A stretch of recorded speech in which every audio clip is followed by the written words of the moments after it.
Ey Ferhat'ın suyu şermenliydim kal olasam. Ey Ferhat'ın suyu şermenliydim kal olasam.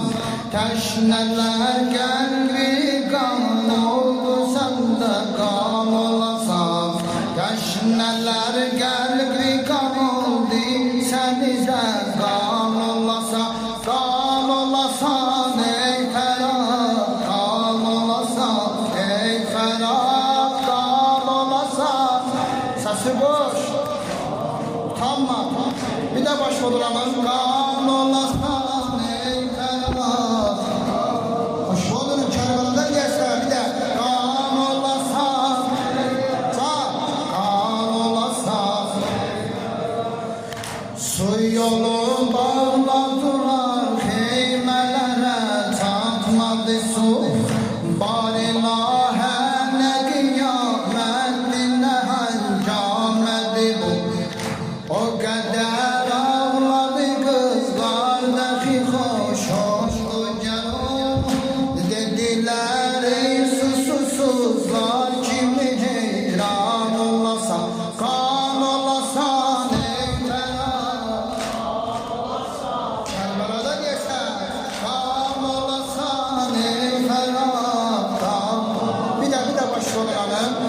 Kan olasan ey Ferhat. Kan olasan ey Ferhat. Kan olasan. Mekke'nin safidi sehraya abi Ferhat. Mekke'nin safidi sehraya abi Ferhat. Destemaz Allah'a sultanlıya yarana selam. Kan olasan ey Ferhat. Kan olasan. Kan olasan ey Ferhat.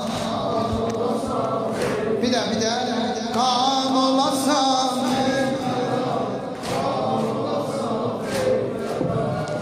Ey rübabi eli yeter amacı ağlama çok.